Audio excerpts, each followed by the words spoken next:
I don't know what to say. Actually, two things. This joke is very overdone. And hello and welcome to the one, the only, Gaming Booth Podcast, Episode 7. A podcast that's very content about its content that we're content in creating. Joining me is the influencer of nobody, Russell. I'm content on turning up for this podcast. I bet you're content. And the influencer of somebody, Jordan. I am the influencer of somebody of which nobody knows of which that influence is of. Are you content with being here today, Jordan? If I must be an extra, then yes. Yes, you are, because we're content because this week on every single podcast, we take a little journey through the infinite possibilities that is a world, a realm, a place called the multiverse. And this week, we're visiting an interesting one because we're visiting Earth 25,983 or 25983 as they prefer me to call it, where the word "it" is banned. I just said it. You just said it again! And I'm still saying it. This week, your mission, if you choose to accept it, which, by the way, you have accepted it. I accept it on your behalf because, it's important for the podcast. And this week, you are given a choice of a rescue mission because we have two choices. We can rescue Jordan of 48F, who is from a black and white world, who has been stranded in the world of 53GA.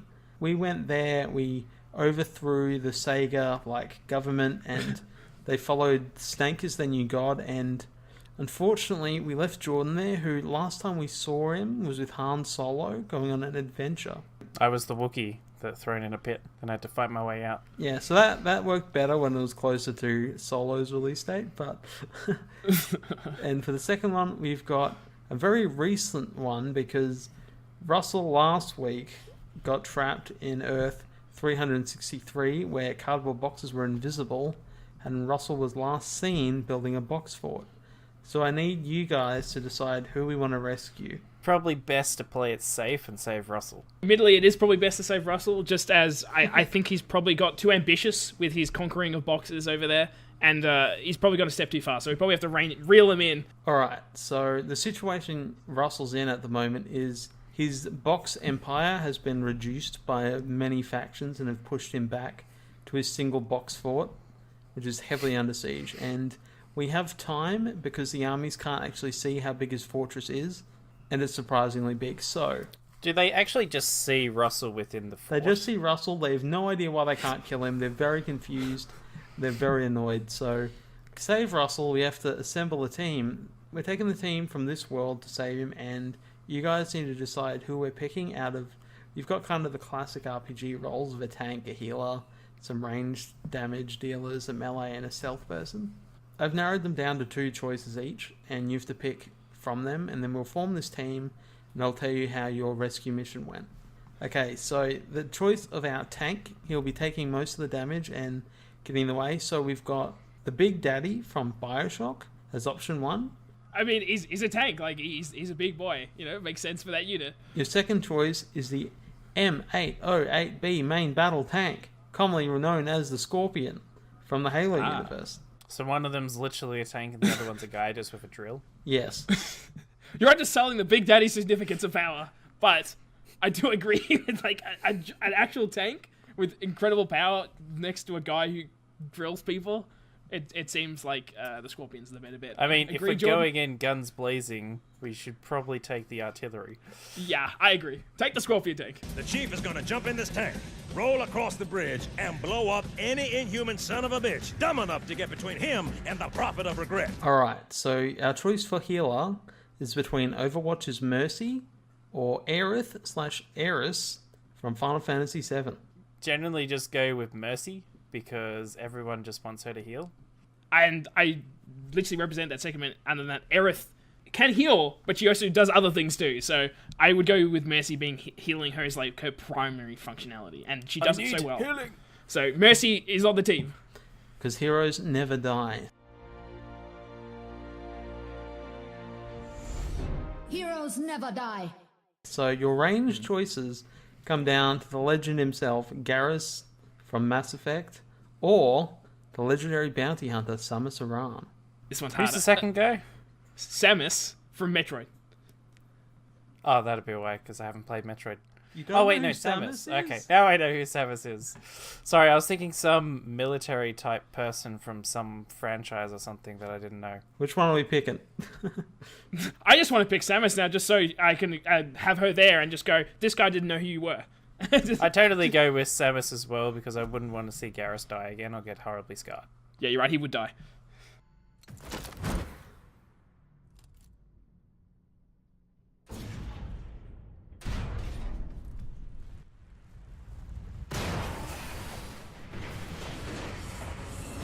Okay, so for our stealth roll, we've got two very traditional picks between Solid Snake or Sam Fisher from Splinter Cell. Are we taking boxes within the box world? This is not the box. Oh, this is the box world. You're right. It's just... I was literally saying, I'm like, oh, is Snake taking his boxes? As he's got that illusion aspect going on again? Yep, he is. I showed this universe that game. So, already they'd be confused. Solid Snake's coming with us for sure. David Hayter version. This is Snake. Colonel, can you hear me? Loud and clear. All right, so we've got... We could just put a big cardboard box around the tank. And then just have a hole at the front of the tank. It's perfect. Yeah, I don't know if the strategy will go down like that. You know, these guys, they're the experts. They're not going to listen to you, Jordan. So for your choice of your melee damage dealer, you've got Link or Cloud Strife. Unfortunately, I found out very recently that Cloud can't make it, so we're forced with Link. So, you know, hey, listen.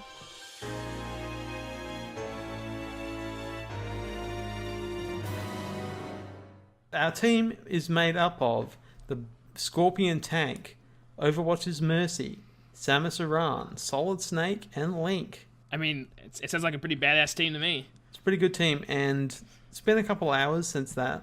We've been given a report, and your mission kind of, it went, you know, I'll tell you what exactly happened. Before we even made it down, we were hit with heavy anti-air fire, and Snake was killed instantly. What, in his invisible box? I mean, they're shooting at the plane. They're not shooting at anyone. Did they not put a box around the Fair plane? That would just make so much sense. Just make a box plane. Yeah, so we managed to get out, but Snake's already dead. Wait. Mercy couldn't heal him? Because in this universe, she can't resurrect people. It's a weird world where you can't Then actually why resurrect. did we bring her along if she can't resurrect She can people? heal That's you her one if you job. need more healing. But I have to tell you, your tank didn't come with you because you picked a tank, and that didn't have a pilot, so it just stayed at the base because no one went and got it. Seemed like we were neglectful on our planning on this one. Yeah, and Yes. I've got reports that Samus survived, Mercy survived, and Link got distracted by Potts and was captured. Goddamn Link. Yeah, he got busy with that. So technically, with a majority failure, Russell was not rescued. In fact, Russell was killed. Mission failed. We'll get him next time. Yeah, I guess that's just that's the result. So we lost the majority of our team before we even hit the ground, and then when we ran in, we lost the rest. This is Mass Effect 2 all over without doing any practice first. Yeah, you didn't prepare. And so before we move on, I want you to rate the universe we originally started in, which was the one where the word "it" is banned. You said it again! No one died. Like, our guys didn't die. Everyone else Russell did. died. People did die. Snake died. Russell's Well, dead. that's true. Snake's dead. But they died in the other Russell universe. flew too Oh, close wait, to no, the sun. they were You from our get universe. burned, so it adds up in this universe. But I'll go with a 5. I'm still alive. I'll give it a 6 out of 10. You can't say that. I didn't even say You it. said Now I it said it. again. All right, before we say any more "it's," I'm going to move on, and we'll be back with the news.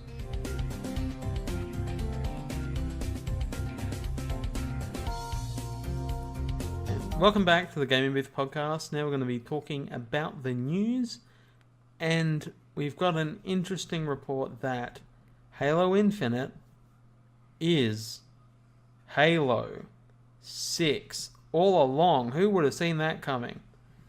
I mean, didn't they confirm it at E3 or heavily alluded to that being the fact? Well, before we had infinite possibilities of what it could be, but now we definitely know it's going to be the 6. Move on to something a bit less obvious and sort of sad, because our little purple dragon, Spyro, he's not coming out in September. He's It's coming out in November 13. It's a bit sad, and are we surprised at all by this? September will be a sad month without Spyro, but I'm sure it will survive with other games like Spider-Man. All the other big games in that month. It's one of those things where it's like, that is the answer to the question we asked like a couple of weeks ago, where it's like, why are they not putting 2 and 3 on the disc? It's like, well, because they weren't ready. That's why. That is the answer. That is it. I don't think they explicitly said they would be, though, so I'm not sure if they've fixed that now that they've delayed it. We'll see. But I'm hoping they will go, you know what, because of the backlash, because of the fact we've got more time, put 2 and 3 on the damn disc.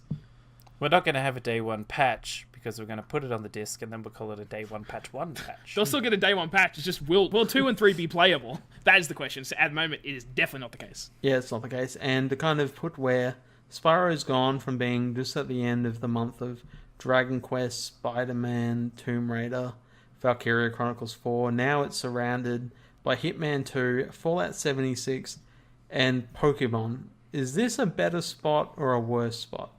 Or does it even matter to Spyro? Well, I feel as though by the time it comes out and you finally downloaded the game, if you have bad internet, you would have been playing other games and be ready to play. Speaking to the possibility that, your internet's so crappy that you have to play the other games just to fill in your time, but you're probably still playing Red Dead at that point anyway, which is kind of maybe where this might hit or hurt Spyro's itself a little bit. But I think because it's got its month as a big focus in terms of its other competition, I don't think it's going to sell as nearly as well. Spyro will. Pokemon's probably the next biggest chance. Maybe worse just because of the closeness to Red Dead and that fact that people are probably still playing that game. But I don't think Red Dead will sell even near as well as GTA is. What has in the past, so I don't think it'll hurt it that much, but it might not sell as well as it did at the end of September, where Spider-Man's had a gap, and that Spider-Man and Spyro were probably the biggest games that month. The way I can see it, within the week you can assassinate people, you can blow up the world with nukes, and then you can go back to Spyro the Dragon, being a flaming dragon. Or you can get your little Pokemon creatures, because you forgot about Pokemon. You can ride a Gyarados. Who doesn't want to ride a Gyarados? You can ride so many other Pokemon. Imagine you're running around Pallet Town with Magikarp flopping around behind you. Like, you're not going to miss out on that. And is that how it works? Like, he actually it wouldn't flops be around. flopping around for very long, because he'd be dead. He always flops around. That's how he gets around, Jordan. I just want you to ride him, and it just looks really like you're killing him. It's just like, ugh. Kill me. My Magikarp has not evolved yet. Speaking of killing things, Nintendo has declared war once again on emulation, because Nintendo is taking ROM site Love ROMs, if you love retro, which is what the other one's called, to court to try and get $2 million in damages. And doing so has scared another one called Emu Paradise, which is one of the more popular ones from hosting ROMs itself. So I think we're in an interesting state of affairs where that $2 million is scaring people. But before we get into everything to do with it, I want to know our stance on what we think about emulation itself. It's certainly a tricky field, at least in terms of the legality of it. Yeah, it's one of those things where it's like, it's only ones that are like, yeah, I use emulation because it's much more efficient than pulling out an older system to play it. Or it's quite literally impossible to play that game in the region you are in because you can't find the copy. Or maybe in a reasonable amount. Yeah, exactly. So it's one of those things where it serves as a way to pretty much store these games that you wouldn't be able to get through easy means or at all. So emulation has always been that tool. It's a way to preserve gaming history. I personally don't use emulations myself because I didn't have a good running PC to run it on. Your PC was a piece of shit. It could still manage like old games though, I'm sure. I don't know. It's like, well, I couldn't open Photoshop. Couldn't open OBS, which is what we record this on. So for me, I hardly ever used them except for back in primary school. Because who wants to do schoolwork when you've got emulators, which I think there's always that USB of someone who had them on there. But in terms of emulation for me, I use it a fair bit. I really enjoy having that ability to play it on a computer rather than having to go find some old console I never owned or I couldn't find or etc. It allows older games to be played when they otherwise could possibly not be played. And so that kind of moves me on to the topic of the sort of obvious thing, but does this hurt game preservation in the long term with all these sites that traditionally stored this software now being taken out because, I mean, Nintendo has the rights to the IP, so they have the right to do this, but does it hurt this in the long term? Nintendo's 100% legally able to do this, but the point is if they do it, they should give you an alternative to play those games, even if they're like $1 each on the Switch, instead of not being able to get them at all. I was going to say, it seems highly likely that the reason they're doing this is that case, where it's like they have the SNES Classic and they want you to be like, if you want to officially own these games, this is how you own them, not through other questionable means or grey areas. They would call them illegal means, straight up. Yeah, true, they would. So under that context, that's what they're doing. The question is, would they release games that, like Mother 3, for example, that people constantly request and they're not doing it? Like, what about those games?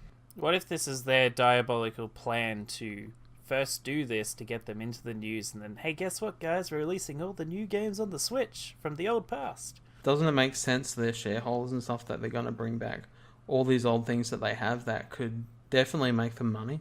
It just, on the bottom line, that is what they're doing. Like, $2 million is nothing to Nintendo. They're basically doing it as a way to scare off other people from re-uploading ROMs. That's what they're doing. Because, for the people hosting that ROM site, $2 million, that's a lot of money. That's a lot of money for them, that's so much money for them, so... That's all my life savings. You wish, yeah. That's a scary amount of money they're taking from them, because no wonder Emu Paradise is running scared, because... They're putting their head in the sand. Well, they're running away before they find out that Nintendo's going to take a whole lot of money. And then there's court fees and a whole bunch of other things. It's just a scare tactic because, number one, they didn't cease and desist them, which says a lot. They just want to create a sense of fear. Yeah, and I can imagine people will bounce back, but it's possible Nintendo will be the biggest problem. So you may find that Nintendo ROMs in particular are incredibly hard to get, where you'll still be able to obtain like Sega stuff and whatnot. But it's a sad state of affairs because it's like Nintendo influencing something that for a lot of the situations isn't really theirs to begin with. Like, obviously some of those games are theirs, absolutely. But there are so many games are released on these older consoles that Nintendo only really published under their console. It's not really theirs. And those games who owns them now is the question. Like, who owns the right? Who would make, hypothetically, money off selling that game now? So why does it hurt to give it out for people for free to experience like this? They want to make a second Dreamcast and then release it. It's just like a collection thing. It's the dream. Yeah. The dream has been cast. So, it's sort of scary to see Nintendo doing this, but, it's setting an interesting precedent for the future, and it depends on where this can go, because maybe in the future Nintendo, getting Nintendo ROMs is just too hard. But, yeah, so to move on from there to talk about other things coming to Nintendo's platform, because Dark Souls Remastered was announced so long ago.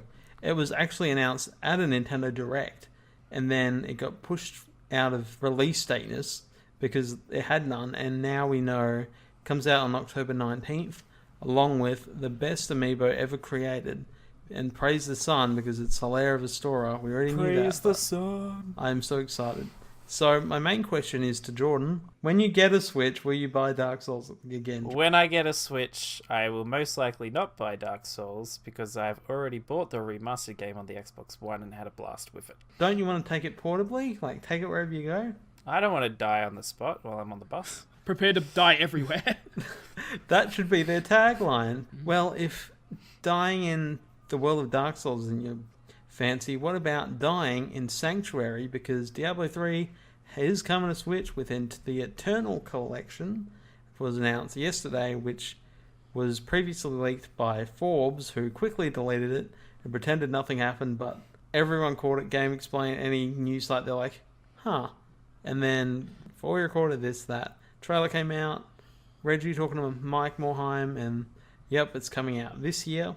It's come with all the content, 60 frames per second, docked and undocked, and more importantly, well, probably way less important than how it runs and when it's coming out, they're adding Ganondorf's armor as a cosmetic set, they're adding the Triforce as a portrait frame, and they're adding a chicken pet. So, Jordan, when you get a Switch, will you get Diablo 3 again? No. You're not helping. I think Diablo 3 is an excellent game for the Switch. It reeks of something that the best way to play it would be in a portable fashion. Just pick up and play, just get that loot grinding action in where you want to. It really fits that type of style, and it's good to see Blizzard collaborating with Nintendo on something. It's not just Bethesda. So talk about Blizzard's collaborating right there, Russell. It's just like that. Does this mean that we might have other Blizzard games coming to Switch. And by other Blizzard games, I sort of mean the only one that makes sense, which is Overwatch. Yeah. yeah, I definitely. I think reading between the lines is I think they absolutely are trying to get Overwatch onto that Switch. The question is the infrastructure on Nintendo good enough to support the amount of players it may or may not get? I think Fortnite's been... There's only one flaw I can see with Overwatch being on the Switch. It's an online-only game, and if you're taking it portably, you can't play it. You're going to connect to random Wi-Fis. Yeah. I think it's like Fortnite's always online as well, and they put that on there. I don't think it necessarily...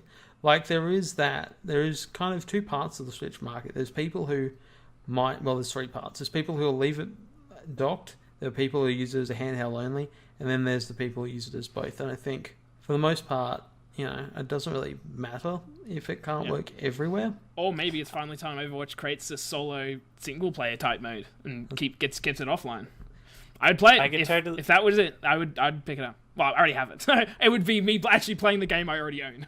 So, do we think Diablo 3 might be crossplay? I don't know. They didn't explicitly call it out going in, which probably implies it's not. Yeah. Otherwise, it's normally a selling point. You normally go, it's got crossplay, and they're not saying that. Russell, do you want to know what else isn't crossplay? What? What? The Elder Scrolls Legends. Ah. See what I did there? Because Bethesda may not release the Elder Scrolls Legends on systems, wink wink nudge nudge, that don't allow crossplay.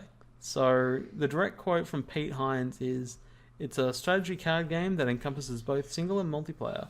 It is both cross-platform play and cross-platform progress." So, obviously, it's a shot against Sony. And do we think Elder Scrolls Legends will be the game that pushes Sony to allow crossplay? No. Definitely. No, I don't think so at all. No, I didn't think so either. But, I mean, clearly this whole crossplay thing makes sense for the kind of card game genre, because I would think that it would also apply to Hearthstone if that came across the consoles. I agree with that sentiment. They need that shared account, because you don't want to have to be creating like four. You're losing your progress. Like with a shared ecosystem now, you don't want to, especially with microtransactions, all that kind of shit. It's like the last thing you want to do is to have to start from scratch after already making progress. So what Bethesda's doing makes absolute sense, but it's certainly a jab at Sony. And Sony's, will they respond to it? Probably not, but it makes sense that Bethesda's the one that's going to push their buttons to try and force them to change their mind. If Bethesda really wanted to make them budge, they would not release Fallout 76 on the PS4. Yeah, I think maybe in future you might see that happening, but I don't know, Russell did sort of call it that it might be Bethesda, because we've seen a lot of them going like, they were talking about how they really quite like crossplay. It's just like I think we're getting closer and closer to that being a thing that developers are really going to hard line push. And they have a good relationship with Xbox, which is also what they're pushing. So it kind of makes sense that it's connecting up together to go like, we want this, and Sony's the problem right now. Yeah, so Bethesda, they're making the push, and it'd be interesting to see where that goes. And to talk about something also Bethesda-y, because we're going to be back in a moment to talk about Quakecon, and more specifically, Doom Eternal. You ready to rip and tear? That's awesome.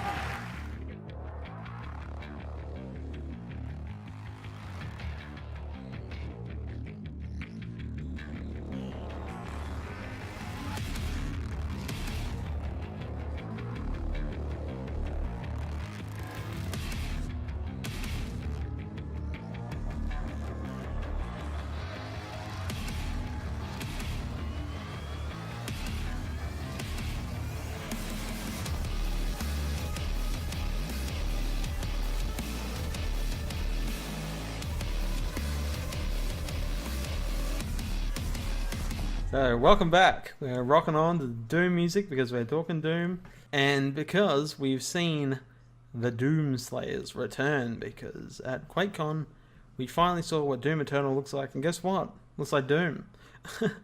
And so they're obviously changing a whole lot, but I wanted to talk about the modern image of Doom, because we're going to talk about Doom 2016, not Doom 1, not Doom, just the last one that came out. And definitely not Doom 3. And definitely not Doom 2. Definitely not Quake 3 Arena. So the gameplay showed off. They had Marty Stratton and Hugo Martin showing off the game, as they do. And they showed off a fair bit of gameplay, because they showed off multiple different areas, as well as a couple of very cool noticeable changes, because the Doomslayer, he's getting a shoulder-mounted cannon with a flamethrower option and a grenade option. He's got a blade, which is awesome. He uses it for killing. These touches immediately stroke me as Predator upgrades. Like, it looks identical to the Predator. He's got the freaking blade thing Predator often has. He's got the shoulder turret. It's like straight up Predator. Just wait till he gets heat vision. Wouldn't it be called Rage Vision? Probably. Are you ready to rage? He's got a new little side dash ability I don't recall him having before, which is, they're really adding to the mobility and to They're going Halo 5 on this. They're adding a grappling hook to the shotgun, which I'm excited about. I was like a little... They're adding it to a gun. So every time that you want to grapple, you have to switch to that gun. What if you want to grapple into a monster and then rocket launcher it in the face for some stupid reason? Then you'd have to swap stop weapons. midair and then swap weapons. You swap weapons. The old game pauses or whatever when you're changing weapons, so that's sort of like irrelevant. It makes me wonder because it changes up the platforming mechanics of the game so much that will other weapons have like some kind of huge boost like that, where it's like, oh, this thing allows you to jetpack around or something. I think they need to give you good reasons to pick another gun that isn't a shotgun. Other than that, Doom goes through your ammo pretty fast if you're sticking with one gun. So, we've seen a whole bunch of newer weapons. They showed off a ballista, which is not that big crossbow on wheels. It's basically a crossbow. Yeah, it looked like a crossbow, yeah. Yeah, so they're adding a heap of new weapons, and, I want to talk about that. This is all built on the groundwork that Doom 2016 laid on its gameplay focus, and, I think Doom's huge focus on gameplay is why we can go like, okay, we've made the basics, now let's see what we can do next. And they definitely describe it under that context, where it's like, we want to build the Doom universe. That's why we're not calling it Doom 2, I guess, which in itself could be a confusing title. Let's just go crazy. But I think they're calling it Doom Eternal because it really seems like their focus is to make this a universe, like storytelling-wise, connecting the hierarchy of demons, all this kind of like extra steps that I think... Nowadays, everyone's building a universe. Yeah, but the Doom universe is exciting because they showed off like this old castle that showed pictures of like this demon that had bits of the Doomslayer's armor. To me, it was the most exciting bit was when they were showing the new locations, and because initially when they showed, it's like, oh yep, Hell on Earth makes sense. We've seen this before, just on a, like a bigger level. But when they go to like this monastery, and it's like they're talking about like Death Knight guys and like kings and queens of the demon realm and like priests or something, I'm like, this sounds sweet. Like, I'm interested to see that stuff. Yeah, Dark Doom didn't just take over the Earth; it took over the Dark Souls universe. Yeah, and they're going really deep into like the lore. They're not going deep into storytelling, which I think is a fantastic thing for Doom not to do. So, creating settings and stuff, telling you the story through the environment, a Dark Soulsy thing really works for this game, and you can tell they're excited about expanding upon what they're talking about and where the story goes without, telling a story, so to speak. Well, essentially, in the previous game, right from the beginning, it's like, here's the story. Now, screw that stuff. I'm going to throw it to the side. Let me kill some demons. And, I mean, it's the same thing with, like, what you see in this trailer. It's like, the Doomslayer doesn't ask for a keycard to get through a door. Like, that's just not his personality. He takes it from the lowly scientist who dares get in his way, and there's, like, this soldier holding a gun, and, he just takes it. Like, he is attitude, and that is what he needs to be, because otherwise you're just making this like every other shooter that now tells a story. Doom doesn't do like what others do. And you got to distinguish it from another Bethesda company game, which is Wolfenstein. Yeah, they need to separate it, and Wolfenstein is more a personality of BJ Blazkowicz. Like, it's very much his story. So making this something entirely different is also really works for it. Yeah, and I'd say like talk about another major part of Doom is the soundtrack, because initially, Doom 2016 wasn't going to have metal or really guitar focused, and then they did.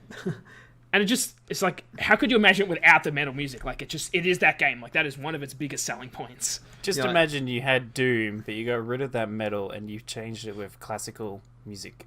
Oh man, it's like the whole reason you get so into demon slaying is because that music makes you seem like the biggest badass in the universe. You're just crushing demons and all this stuff, and like it's really a motivator.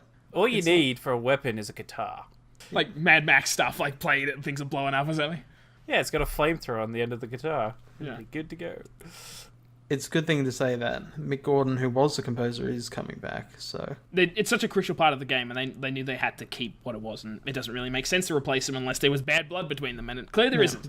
Clearly So there he's a isn't. And so, like, to move on from that, I think multiplayer was definitely Doom's weakest and forgotten aspect, because most people didn't really give a shit about Doom having multiplayer, and this time they're trying a more internal approach instead of giving it to who they gave it to last time, which is Certain Affinity, and a studio that was outside Bethesda when they made it, who are now been brought internal and renamed to, they were Escalation or they are Escalation. Either way, they've been brought internally. So do we think multiplayer will be talked about more this time around with all these new mechanics and stuff, and maybe lessons learnt from the last game? I mean, something that stood out so much when that game first came out, I recall the reviews and stuff, it was like, the game is super addictive, it keeps you always feeling the momentum of getting the kill and everything, and then you play multiplayer and it just feels like a generic shooter, there's nothing special about it, it's just got demon painting, overcoat type thing. So they obviously took that critique, and I would not be surprised if they've completely overhauled this multiplayer, and it's very different to what the first game was. Instead of versus mode, they could go horde mode. Yeah, they could go horde mode, which is basically what the campaign is anyway, the single player, and you could just replay that. So, you could do that with friends, but I don't think that'd be as cool, because you go to execute some demon, some person have already started doing that. You're like, oh. Because it's all about making you feel badass. So I don't know if they'll do that, but they are adding demonic invasions, which is something the multiplayer had into campaign, where players can appear as a demon in that world and try to kill you. If you enable it, of course. Yeah, which it speaks to just that Dark Souls game design rubbing off on everyone, where it's that's a good idea, and it's cool to be the boss and take on another player, and I guess screw up their game. I guess is what you're getting out of it. But yeah, it's interesting to see how they're trying to integrate multiplayer into the story, and you've still got your own separate kind of experience as well. It's a good idea. I guess the main thing's going to come to balancing. Because is it going to be you spawn into a world, get instantly shot in the face, and then you're back into your own world, or are you going to actually have a chance to fight? I'm and interested. Take down the Doomslayer. I'm interested to see if it's built up like it was shown. You take down in Demon Arena type thing, and then they come in, or is it as John's kind of alluding, maybe it's a bit shittier, where it's you're just facing off 20 demons, and then one of them happens to be another player. I want it to be the icing on the cake. You take on this massive horde or whatever, and then you suddenly go, oh shit, now a human plays in my game, and he's the big badass demon with the fire or whatever. That's another human player. The easiest way I could possibly describe it would be an old game called Left 4 Dead. You had a few people. Well, it hasn't had a third one yet. But anyway. 11 years isn't old. You had your main people that you could be, and most of the time you just get beaten the crap out of unless you were smart, and then the tank came in and rolled over everyone. So if it's you're going to be a hunter, or you're going to be more of a tank character that's just going to beat the crap out of him. I mean, there's just so many more demons now. That's the next thing. It's we're doubling the demons or whatever. It's we're bringing back classics from the old game, and some of them just on a design level. If you're playing the demon floater thing, I was how does that work compared to a demon who's on the ground? It's just I think you'll have to be one of the tough ones, because the floating one's not really a tough one. But I think in the end, are we more excited for this Hell on Earth or this Hell universe more than Hell on Mars like the first one? It's going into a Darksiders territory, but it looks as though it's doing it right. Just initial face value, I'm yep, it looks more like Doom, it looks fun. I'm sure I'm going to enjoy it, but is there anything more? When they showed off that monastery and that castle environment, I'm this is what I'm interested in. I want to see very drastically visually different locations to what I'm used to with these post-apocalyptic demon things. And that's what's really got me excited, and the concept of the Doom universe. And it's pretty exciting to see, and hopefully id can deliver on everything they're trying to show off in this game, and I think from experience alone they can do it, and yeah, I'm personally excited. So we'll be back in a moment to close this show out.